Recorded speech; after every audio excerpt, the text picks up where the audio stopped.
Friends, welcome back to my channel. So ಎಲ್ಲರೂ ಹೇಗಿದ್ದೀರಾ? ನಾನು ಕೂಡ ಚೆನ್ನಾಗಿದ್ದೀನಿ. ಸೊ ಇವತ್ತು ಪಟಾಪಟ್ ಅಂತ ಚಿಕನ್ ಬಿರಿಯಾನಿ ಮಾಡಿಬಿಡೋಣ. ಫಾಸ್ಟಾಗಿ, ತುಂಬ ಫಾಸ್ಟಾಗಿ, ಮಕ್ಳಿಗೆ ತುಂಬ ಇಷ್ಟ ಆಗೋ ಥರ, ದೊಡ್ಡವ್ರಿಗೂ ಮಕ್ಳಿಗೆ ಎಲ್ಲರಿಗೂ ಇಷ್ಟ ಆಗುತ್ತೆ. ನಿಮ್ಮ ಮನೇಲಿ ಏನಾದ್ರು ಫಂಕ್ಷನ್ಸ್ ಇದ್ದರೆ, ಯಾರಾದ್ರು ಬಂದರೆ ಸಡನ್ನಾಗಿ ಮಾಡ್ಕೋಬೇಕು ಅನ್ನೋಂಗಿದ್ರೆ ಈ ರೀತಿ ಮಾಡ್ಕೊಳ್ಳಿ. ತುಂಬ ಚೆನ್ನಾಗಿರುತ್ತೆ, ತುಂಬ ಟೇಸ್ಟಿಯಾಗಿರುತ್ತೆ. ಒಮ್ಮೆ ಟ್ರೈ ಮಾಡ್ಕೊಳ್ಳಿ. ಸೊ ಹೇಗೆ ಮಾಡೋದಂತೆ ನೋಡ್ಕೊಂಬಂದ್ಬೇಡ. ಹಾಗಾದರೆ ಬನ್ನಿ ನೋಡೋಣ. ಫ್ರೆಂಡ್ಸ್, ಹಾಗೆ ನೀವು ಯಾರೆಲ್ಲ ನನ್ನ ವಿಡಿಯೋ ನೋಡ್ತಾ ಇದ್ದೀರೋ, ಪ್ಲೀಸ್ ಸಬ್ಸ್ಕ್ರೈಬ್ ಮಾಡದೆ ನೋಡ್ತಾ ಇದ್ದೀರೋ, ಪ್ಲೀಸ್ ಸಬ್ಸ್ಕ್ರೈಬ್ ಮಾಡಿ. ಹಾಗೆ ಒಂದು ಲೈಕ್ ಮಾಡಿ, ಶೇರ್ ಮಾಡಿ, ಕಮೆಂಟ್ ಮಾಡಿ. ಓಕೆ ಫ್ರೆಂಡ್ಸ್, ಇಲ್ಲಿ ಕುಕ್ಕರ್ ಇಟ್ಕೊಂಡಿದ್ದೀನಿ. ಫಸ್ಟು ಈಗ ಆಯಿಲ್ನ ಈಗ ಆಯಿಲ್ನ ಸೇರಿಸ್ಕೊಳ್ಳೋಣ. ಎಣ್ಣೆ ಚೆನ್ನಾಗಿ ಬಿಸಿಯಾಗಿದೆ. ಈಗ ಈರುಳ್ಳಿ ಸೇರಿಸ್ಕೊಳ್ಳೋಣ. ಚಿಕ್ಕದಾಗಿ ಇದು ಕಟ್ ಮಾಡ್ಕೊಂಡಿರೋದು ಈ ಥರ. ಹಾಗೆ ನಾನಿಲ್ಲಿ ನೋಡಿ ಒಂದೆರಡು ಎಲೆ ತೊಗೊಂಡಿದ್ದೀನಿ, ಪಲಾವ್ ಎಲೆ. ಹಾಗೆ ಒಂದು 3 ನಾವು ಪಲಾವ್ಗೆ ಹಾಕೋ ಹೂವು, ಸ್ಟಾರ್ ಹೂವು, ಹಾಗೆ ಚಕ್ಕೆ, ದಾಲ್ಚಿನ್ನಿ ಚಕ್ಕೆ, ಹಾಗೆ ಲವಂಗ, 2 ಏಲಕ್ಕಿ, ಒಂದು 5 ರಿಂದ 6 ಕಾಳು ಮೆಣಸು, ಶಾಜೀರ, ಹಾಗೆ ಸೋಂಪು ನೋಡಿ. ಆಮೇಲೆ ಇದು ಜಾಪತ್ರೆ ಅಂತ ಹೇಳ್ತಾರಲ್ಲ, ಸೊ ಅದು. ಸೊ ಇದಿಷ್ಟು ನಾವು ಈಗ ಇದಕ್ಕೆ ಸೇರಿಸ್ಕೊಳ್ಳೋಣ.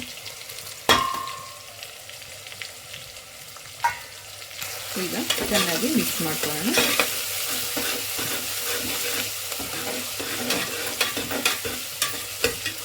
ಚೆನ್ನಾಗಿ ಗೋಲ್ಡನ್ ಬ್ರೌನ್ ಬರಬೇಕು, ಅಲ್ಲಿವರೆಗೂ ಸ್ವಲ್ಪ ಫ್ರೈ ಮಾಡ್ಕೊಳ್ಳಿ.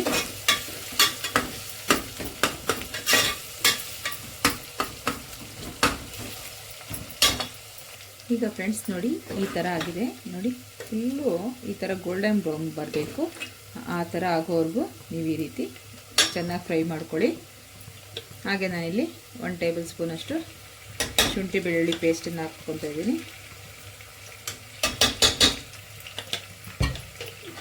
ಇದು ಕೂಡ ಚೆನ್ನಾಗಿ ಮಿಕ್ಸ್ ಮಾಡ್ಕೊಳ್ಳಿ. ಇದು ಚೆನ್ನಾಗಿ ಹಸಿ ವಾಸನೆ ಹೋಗೋವರೆಗೂ ಫ್ರೈ ಮಾಡ್ಕೋಬೇಕು. ಆಮೇಲೆ ನೋಡಿ ಫುಲ್ ಈ ಥರ ಗೋಲ್ಡನ್ ಬ್ರೌನ್ ಫುಲ್ ಬಂದಿರುತ್ತೆ. ಸೊ ನಾವು ಈ ಟೈಮಲ್ಲಿ ಮಸಾಲೆನ ಸೇರಿಸ್ಕೊಳ್ಳೋಣ. ನೋಡಿ, red chilli powder 2 tablespoon ಅಷ್ಟಿದೆ. ಹಾಗೆ ನಾನು ಮೊನ್ನೆ ಮಾಡ್ಕೊಂಡಿದ್ನಲ್ವ ಬಿರಿಯಾನಿ ಮಸಾಲ, ಸೊ ನಮ್ಮ ಮನೆಯಲ್ಲಿ ಬಿರಿಯಾನಿ ಮಸಾಲ ಮಾಡೋದು ನಿಮಗೆ ವಿಡಿಯೋ ಹಾಕಿದ್ದೆ. ಸೊ ಅದೇ ಮಸಾಲ. ಹಾಗೆ turmeric powder, coriander powder, so ಇದಿಷ್ಟು ಸೇರಿಸ್ಕೊಳ್ಳೋಣ. ಇದು ಕೂಡ ಚೆನ್ನಾಗಿ ಫ್ರೈ ಮಾಡ್ಕೊಳ್ಳಿ. ಚೆನ್ನಾಗಿ ಆಯಿಲ್ ಬಿಡಬೇಕು, ಆ ಥರ ಫ್ರೈ ಮಾಡ್ಕೋಬೇಕು. ಒಂದು 5 ನಿಮಿಷ ಬಿಟ್ಟು ಆಮೇಲೆ ನೆಕ್ಸ್ಟ್ ಇಂಗ್ರೀಡಿಯೆಂಟ್ಸ್ ಸೇರಿಸ್ಬೇಕಾಗತ್ತೆ. ಎಲ್ಲ ಒಟ್ಟಿಗೆ ಹಾಕಿ ಮಾಡ್ಕೋಬೇಡಿ, ಒಂದಾದಮೇಲೆ ಒಂದು ಹಾಕ್ಕೊಂಡು ಬಂದರೆ ಎಲ್ಲದು ಟೇಸ್ಟ್ ಚೆನ್ನಾಗಿ ಬರುತ್ತೆ. ಹಾಗೆ ಒಂದಕ್ಕೊಂದು ಫ್ರೈ ಆಗೋದು ನೀಟಾಗಿ, ಸ್ಮೆಲ್ಲು ಹಾಗೆ ಕಲರು ಘಮ ಬಿಡುತ್ತೆ. ಇವಾಗ ಇದೆಲ್ಲ ಚೆನ್ನಾಗಿ ಫ್ರೈ ಆಗಲಿ, 1-2 ನಿಮಿಷ ಅಷ್ಟೇ. ಹಾಗೆ ನೋಡಿ, ನಾನು 1 ಹಿಡಿಯಷ್ಟು ಪುದೀನ, ಅದು ಕೂಡ ನೀಟಾಗಿ ಫ್ರೈ ಮಾಡ್ಕೊಳ್ಳೋಣ. 1 ಹಿಡಿಯಷ್ಟು ಕೊತ್ತಂಬರಿ ಸೊಪ್ಪು ಚೆನ್ನಾಗಿ ಹಾಕಿ ಮಿಕ್ಸ್ ಮಾಡ್ಕೊಳ್ಳಿ. ಈಗ ಟೊಮೆಟೊ ಕೂಡ ಸೇರಿಸ್ತಾ ಇದ್ದೀನಿ. ಕೆಲವೊಂದನ್ನು ಮೆಜರ್ಮೆಂಟಲ್ಲಿ ಮಾಡಿದ್ರೆ ಚೆನ್ನಾಗಿರುತ್ತೆ ಫ್ರೆಂಡ್ಸ್. ಕೆಲವೊಂದನ್ನು ಹಾಗೆ ನಾವು ಕಣ್ಣಳ್ತೆಗೆ ಸುಮ್ಮನೆ ಇಷ್ಟಿಷ್ಟು ಅಂತ ಹಾಕೊಂಡ್ಬಿಟ್ಟು ಮಾಡಿದ್ರೆ ತುಂಬ ಚೆನ್ನಾಗಿ ಬರುತ್ತೆ. ಇದು ಸ್ವಲ್ಪ ಸಾಫ್ಟ್ ಆಗಲಿ. ನಿಮಗೆ ರುಚಿಗೆ ತಕ್ಕಷ್ಟು ಉಪ್ಪನ್ನು ಇವಾಗ ಸೇರಿಸ್ಕೊಳ್ಳಿ. ಸ್ವಲ್ಪ ಟೊಮೆಟೊ ಎಲ್ಲ ಸ್ವಲ್ಪ ಸಾಫ್ಟ್ ಆಗುತ್ತೆ. ನಾನು ಸ್ವಲ್ಪ ಸೇರಿಸಿದ್ದೀನಿ. ಆಮೇಲೆ ಒಂದ್ಸರಿ ನೋಡಿಕೊಂಡು ಸೇರಿಸ್ಕೊಳ್ಳೋಣ. ನಾವು ನಮಗೆ ಎಷ್ಟು ಅಕ್ಕಿ ತೊಗೊಂಡಿರ್ತೀವೋ ಅದಕ್ಕೆ ತಕ್ಕನಾಗೆ ನಾವು ನೀರನ್ನು ಸೇರಿಸ್ಕೋಬೇಕಾಗುತ್ತೆ.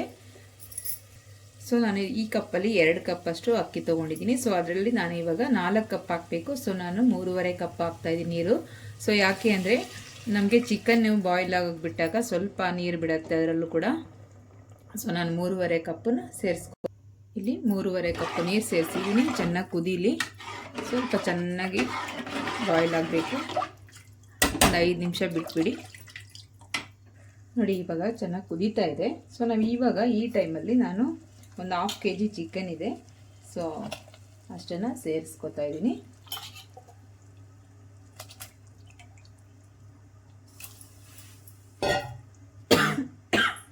ಸಾರಿ. ಸೊ ಈ ರೀತಿ ಒಂದು 5 ನಿಮಿಷ ಮತ್ತೆ ಬಿಟ್ಬಿಡೋಣ. ಒಂದು 5 ನಿಮಿಷ ಸ್ವಲ್ಪ ಕುದೀಲಿ. ಒಬ್ಬೊಬ್ಬರು ಒಂದೊಂದು ರೀತಿಯಲ್ಲಿ ಮಾಡ್ತಾರೆ ಬಿರಿಯಾನಿ. ಸೊ ಫಸ್ಟೇ ಚಿಕನ್ ಫ್ರೈ ಮಾಡಿಕೊಂಡು ಆನಿಯನ್ ಹಾಕಿದಾಗಲೇ ಮಾಡಿಕೊಂಡು ಆಮೇಲೆ ಅಕ್ಕಿ ಎಲ್ಲ ಹಾಕಿ ಮಸಾಲೆ ಆಮೇಲೆ ಹಾಕೋತಾರೆ ಕೆಲವು ಜನ. ಕೆಲವೊಬ್ಬರು ಫಸ್ಟೇ ಮಸಾಲೆನ ಹಾಕಿ ಆಮೇಲೆ ಮಾಡ್ತಾರೆ. ಸೊ ಒಬ್ಬೊಬ್ಬರು ಒಂದೊಂದು ಊರಲ್ಲಿ ಒಂದೊಂದು ಥರ ಮಾಡ್ತಾರೆ. ಸೊ ಈ ರೀತಿ ಕೂಡ ಒಮ್ಮೆ ಟ್ರೈ ಮಾಡ್ಕೊಳ್ಳಿ, ತುಂಬ ಚೆನ್ನಾಗಿರುತ್ತೆ ಟೇಸ್ಟು. ಹಾಗೆ ಚಿಕನ್ ಕೂಡ ತುಂಬ ಸಾಫ್ಟು ಆಗೋಲ್ಲ, ತುಂಬಾ ಬೇಗ ಇದಾಗಲ್ಲ. ನೋಡಿ ಹಾಕಿದ ತಕ್ಷಣ ಈ ಥರ ಕುದಿಯುವಾಗ ಬೇಗ ಮೀಡಿಯಮ್ ಆಗಿ ಸಾಫ್ಟ್ ಆಗ್ತಾ ಬಂದುಬಿಡುತ್ತೆ. ಇನ್ನೊಂದು 10 ನಿಮಿಷ ಬಿಟ್ಟರೆ ಕರೆಕ್ಟ್ ಅದಕ್ಕೆ ಬಂದಿರುತ್ತೆ. ಈಗ ಪ್ಲೇಟ್ ಮುಚ್ಚಿ ಒಂದು 10 ನಿಮಿಷ ಹಾಗೆ ಬಿಟ್ಬಿಡಿ, ಚೆನ್ನಾಗಿ ಕುದಿ ಬರಲಿ. ಆಮೇಲೆ ನೋಡಿ ಇವಾಗ ಚೆನ್ನಾಗಿ ಕುದೀತಾ ಇದೆ. ಸೊ ನಾವು ಈ ಟೈಮಲ್ಲಿ ಲೆಮನ್ ಹಾಕ್ಕೋಬೇಕಾಗತ್ತೆ. ಒಂದು ಅರ್ಧ ಹೋಳು ಲೆಮನ್ ಹಾಕ್ಕೊಳ್ಳಿ, ಇಲ್ಲ ಒಂದಿದ್ರೆ ಒಂದು ಹಾಕ್ಕೊಳ್ಳಿ. ನಾವು ಟೊಮೆಟೊ ಕೂಡ ಜಾಸ್ತಿ ಹಾಕಿದ್ದೀವಲ್ಲ, ಹಾಗಾಗಿ ಒಂದು ಬೇಡ. ಸೊ ನಾನು ಕಮ್ಮಿ ರೈಸ್ ಅಲ್ವಾ ಹಾಕಿರೋದು, ಹಾಗಾಗಿ ನೋಡಿ ಇದನ್ನು ತೆಕ್ಕೊಂಬಿಡಿ. ಈಗ ನಾವು ರೈಸನ್ನು ಸೇರಿಸ್ಕೊಳ್ಳೋಣ. ನೋಡಿ ನಾನು ಅಕ್ಕಿ ಸ್ವಲ್ಪ ನೆನೆಸಿದ್ದೀನಿ, ಅಂದರೆ ಒಂದು 5 ನಿಮಿಷ ತೊಳೆದ್ಬಿಟ್ಟು ನೆನೆಸಿದ್ದೆ. ಸೊ ಈಗ ಇದನ್ನು ಸೇರಿಸ್ಕೊತಾ ಇದ್ದೀನಿ. ಸೊ ಲೆಮನ್ ಹಾಕೋದು ಏನು ಉದ್ದೇಶ ಅಂದರೆ ನಮಗೆ ಅಗ್ಲಗಳಿರುತ್ತೆ ಅನ್ನ, ಅಷ್ಟು ಬೇಗ ಸಾಫ್ಟ್ ಆಗಲ್ಲ. ಸೊ ಅನ್ನ ನೀಟಾಗಿ ಉದುರುದ್ರಾಗಿರುತ್ತೆ. ಸೊ ಅದಕ್ಕೆ ನಾವು ಫಸ್ಟ್ ಲೆಮನ್ ಹಾಕ್ಕೊಂಡು ಆಮೇಲೆ ರೈಸ್ ಹಾಕ್ಕೊಳ್ಳೋದ್ರಿಂದ ಚೆನ್ನಾಗಿರುತ್ತೆ. ಹಾಗೆ ರೈಸ್ ಹಾಕ್ಕೊಂಡು ಕೂಡ ಅದ್ರ ಮೇಲೆ ನೀವು ಲೆಮನ್ ಹಾಕ್ಕೊಂಡ್ರು ಪರವಾಗಿಲ್ಲ. ಸೊ ಕುದಿ ಬಂದಾಗ ಹಾಕ್ಕೋಬೇಕು. ಎಲ್ಲ ಸೇರಿಸಿ ಚೆನ್ನಾಗಿ ಮಿಕ್ಸ್ ಮಾಡ್ಕೊಳ್ಳಿ. ಮಿಕ್ಸ್ ಮಾಡ್ಕೊಂಡು ನಾವು ಆಮೇಲೆ ಸ್ವಲ್ಪ ಉಪ್ಪು ಹೇಗಿದೆ ಚೆಕ್ ಮಾಡ್ಕೊಳ್ಳಿ.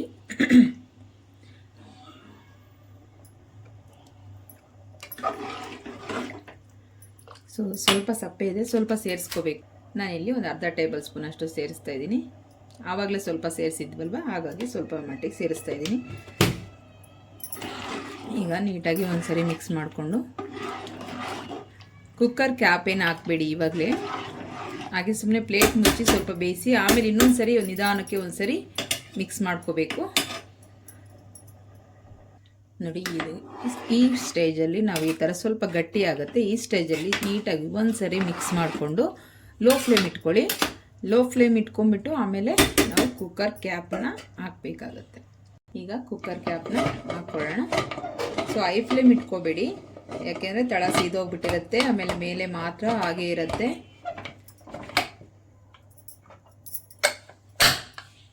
ಚೆನ್ನಾಗಿ ಒಂದು 5 ನಿಮಿಷ ಬಿಟ್ಬಿಟ್ಟು ಸ್ಟೌವ್ನ ಆಫ್ ಮಾಡ್ಕೊಳ್ಳಿ. ನೋಡಿ ಹೇರ್ ಬರ್ತಿದೆ ಅಂತ ಗೊತ್ತಾದಾಗ ಕ್ಯಾಪ ವಿಸಿಲ್ ಹಾಕ್ಕೊಳ್ಳಿ. ಈ ಥರ ಲೋ ಫ್ಲೇಮೇ ಇಟ್ಕೊಳ್ಳಿ. ಆಮೇಲೆ ಒಂದು 5 ನಿಮಿಷ ಬಿಟ್ಟು ನೀವು ಸ್ಟೌವ್ನ ಆಫ್ ಮಾಡ್ಕೊಳ್ಳಿ. ಆ ಪ್ರೆಷರ್ಗೇ ಅದು ಫುಲ್ಲು ಬೆಂದಿರುತ್ತೆ ರೈಸ್ ಎಲ್ಲ. ಈಗ ನಾನು ಸ್ಟೌವ್ನ ಆಫ್ ಮಾಡಿದ್ದೀನಿ 5 ಮಿನಿಟ್ಸ್ ಆದಮೇಲೆ. ಸೊ ವಿಸಿಲ್ ಏನು ಬರೋದು ಬೇಡ. ಸೊ ಹೀಗೆ ಇರಲಿ, ಪ್ರೆಷರಲ್ಲೇ ಇರಲಿ. ಸೊ ಅಷ್ಟರಲ್ಲೇ ನಮಗೆ ರೈಸ್ ಕಂಪ್ಲೀಟಾಗಿ ಆಗಿರುತ್ತೆ. ಆಮೇಲೆ ಓಪನ್ ಮಾಡಿ ನೋಡೋಣ. ಈಗ ಓಪನ್ ಮಾಡಿ ನೋಡೋಣ.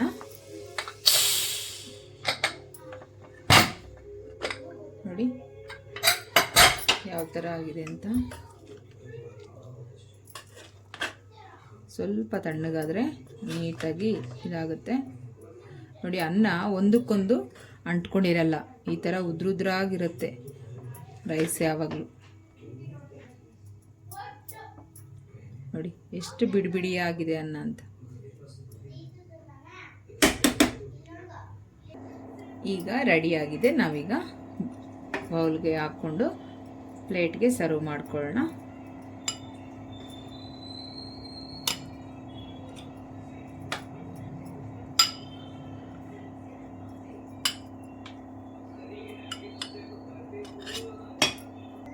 ಈಗ ರಾಯ್ತಾ ಜೊತೆ ನಾವು ಬಿರಿಯಾನಿನ ತಿಂದು ಟೇಸ್ಟ್ ಮಾಡಿ ನೋಡೋಣ.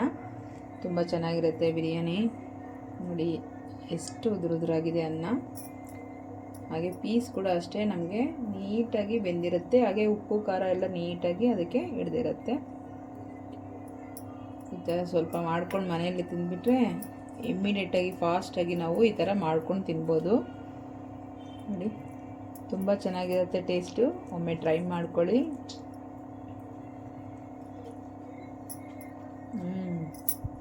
ತುಂಬ ಚೆನ್ನಾಗಿದೆ. ನೀವು ಕೂಡ ಒಮ್ಮೆ ಟ್ರೈ ಮಾಡಿ.